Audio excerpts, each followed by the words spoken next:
Hello everyone. English grammar के series को आगे बढ़ाते हुए हम लोग आगे पढ़ते हैं क्या क्या है। तो सबसे पहले आज का टॉपिक है सिंपल सेंटेंस। पिछले वीडियो में था कि सिंपल सेंटेंस किसको बोलते हैं वो जानेंगे। तो हम लोग एक तरह से एक झलक ही ले रहे हैं सारी चीज़ों का, हर एक चीज़ को डिटेल में भी बताया जाएगा। तो सिंपल सेंटेंस क्या है? जो एकदम सिंपल दिखे, जैसे आई प्ले फुटबॉल, मैं क्रिकेट खेलता हूँ। सी गोज टू मार्केट, वह बाजार जाती है। We swim in the river, हम लोग नदी में तैरते हैं। ये सब कैसा सेंटेंस है? सिंपल सेंटेंस है। इसको हम आराम से, इसमें एक सिंपल सा वर्ब होगा, सब्जेक्ट होगा, ऑब्जेक्ट होगा या प्रेडिकेट होगा, उसको देखेंगे। तो पहले इसमें पूछ ही लेते हैं क्वेश्चन। ये जो सब्जेक्ट है, इसमें आखिर सब्जेक्ट कौन है? पहले सेंटेंस में सब्जेक्ट कौन है? तो फर्स्ट सेंटेंस में सब्जेक्ट है आई। तो प्रेडिकेट कौन होगा? तो सब्जेक्ट के अलावा जो बच गया ना पोर्शन, उसको हम लोग प्रेडिकेट बोलते हैं।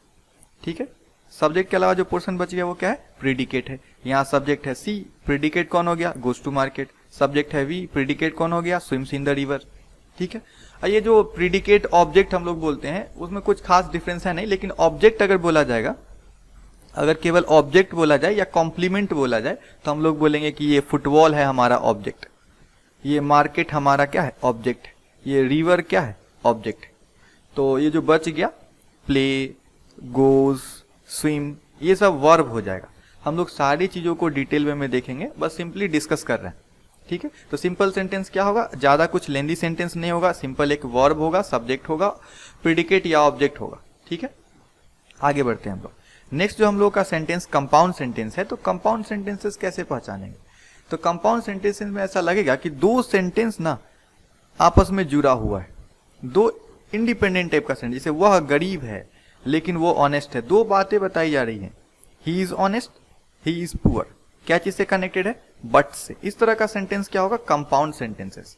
कि वह गरीब है लेकिन वो ईमानदार है, तो he is poor but he is honest, तो ये कंपाउंड सेंटेंस है।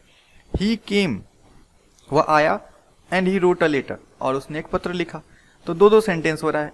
ही केम एक sentence, he wrote a letter दूसरा सेंटेंस, दोनों को हम लोग कनेक्ट कर दिए एंड से। तो ये जो सेंटेंस है ये कौन सा सेंटेंस है? Compound sentence.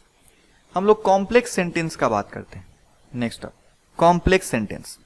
तो इसमें क्या होगा कि एक पार्ट ऑफ सेंटेंस दूसरे पार्ट पे डिपेंड कर रहा होगा। जैसे he is the boy who stole my purse, यह वो लड़का है जिसने मेरा पर्स चुराया। तो हु स्टोल माई पर्स, जिसने मेरा पर्स चुराया। तो ये जो सेंटेंस है ये इस बॉय के लिए यूज किया जा रहा है, तो ये एक दूसरे पे डिपेंड कर रहा है। तो हम बोलेंगे इस तरह का सेंटेंस हमारा कॉम्प्लेक्स सेंटेंस होगा।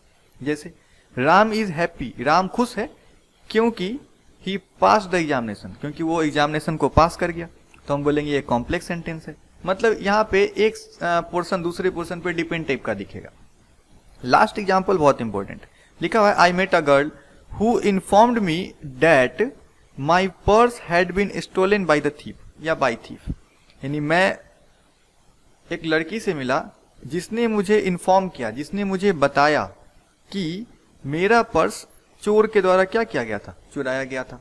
तो यहाँ पे क्या देखने को मिला? ये भी कॉम्प्लेक्स सेंटेंस ही है, लेकिन ये कुछ ज्यादा ही कॉम्प्लेक्स है। तो हम बोलेंगे जब दो तीन पोर्शन हो जाए। जैसे मैं एक गर्ल से मिला जिसने मुझे इन्फॉर्म किया, क्या इन्फॉर्मेशन दिया? कि मेरा पर्स चुरा लिया गया था थीफ के द्वारा। तो हम बोलेंगे ये हमारा मिक्स्ड टाइप का सेंटेंस, ये हमारा मिक्स्ड सेंटेंस। तो एक तरह से ये कॉम्प्लेक्स ही है, लेकिन उसमें भी ये कैसा है? तो मिक्स्ड है। हम लोग जो कुछ भी अभी पढ़ रहे हैं, simple sentences, compound sentences, complex sentences, इसका डिटेल में हम लोग पढ़ेंगे। अभी हम लोग बेसिक टर्म्स में सिंपल सिंपल कुछ इंट्रोडक्शन कर रहे हैं हर एक टॉपिक का। ठीक है, तो हम लोग नेक्स्ट आगे बढ़ते हैं।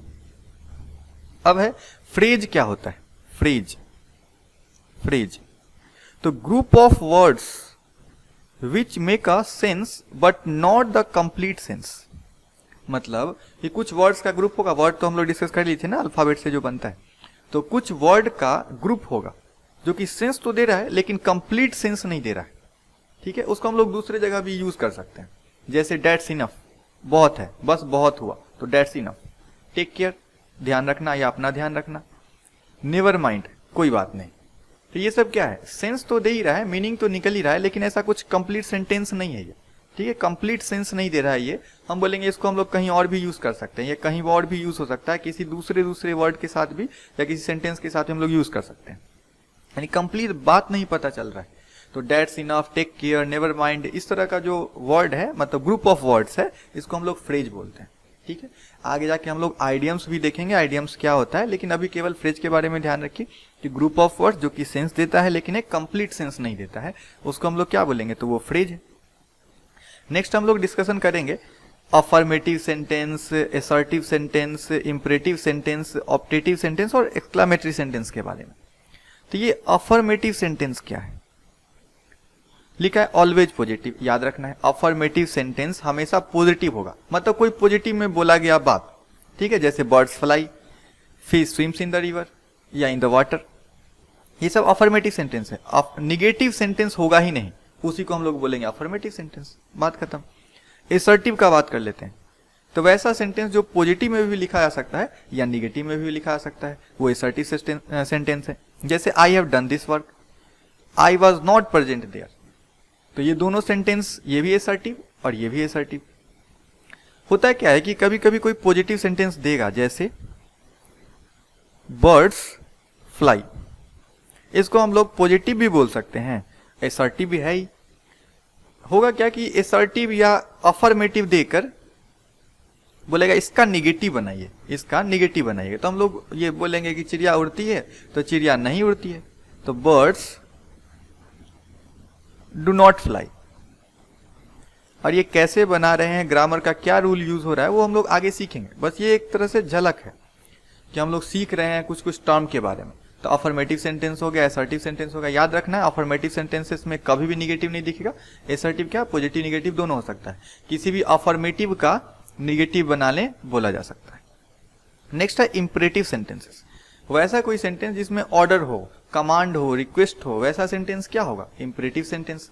जैसे open the door, go there, come here, ये सब क्या है हमारा, इंपरेटिव सेंटेंस है।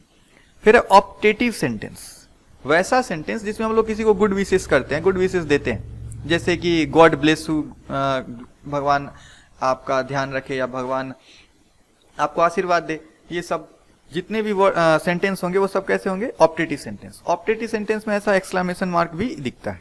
ठीक है, एक्सक्लामेटरी सेंटेंस क्या है, यहां भी एक्सक्लामेशन मार्क होगा, लेकिन ये सेंटेंस आखिर है क्या, तो टू एक्सप्रेस फीलिंग और इमोशन, अपने इमोशन को जाहिर करने के लिए, जैसे दुख का इमोशन, सुख का इमोशन, जैसा भी इमोशन हो, एंगर, खुशी, एक्साइटमेंट, सब चीज को डिनोट करने के लिए जो सेंटेंस बनाया जाएगा, तो एक्सक्लामेटरी टाइप का सेंटेंस होगा। जैसे बोला hurray we have won the match, जैसे कभी कोई जीत जाता है मैच तो वो अचानक से उछलने लगता है और चिल्लाने लगता है, तो उसी को हुर्रे बोला गया, hurray we have won the match, कि हम लोग ने मैच जीत लिया।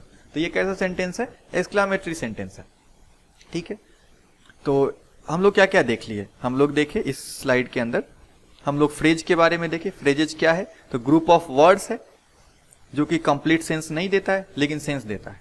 अफर्मेटिव सेंटेंस किसको बोलते हैं, जो हमेशा पॉजिटिव होगा। असर्टिव सेंटेंस पॉजिटिव भी हो सकता है, नेगेटिव हो सकता है। Imperative sentences order, command, request, ये सब होगा तो इंपरेटिव सेंटेंस। ऑप्टेटिव मतलब गुड विशेस देना। एक्सक्लामेटरी सेंटेंसेस अपने फीलिंग्स को एक्सप्रेस करना, इमोशन को एक्सप्रेस करना, तो ये एक्सक्लामेटरी सेंटेंस है। तो आगे बढ़ते हैं।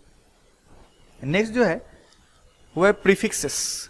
प्रीफिक्सेस, प्री प से पहले, तो पहले जुड़ने वाला, पहले जुड़ने वाले को हम लोग बोलते हैं प्रीफिक्सेस। जैसे इम्पॉसिबल में इम, इनफ, इनकरेज में इन, ई-एन, और इनफ में ई-एन वहां भी।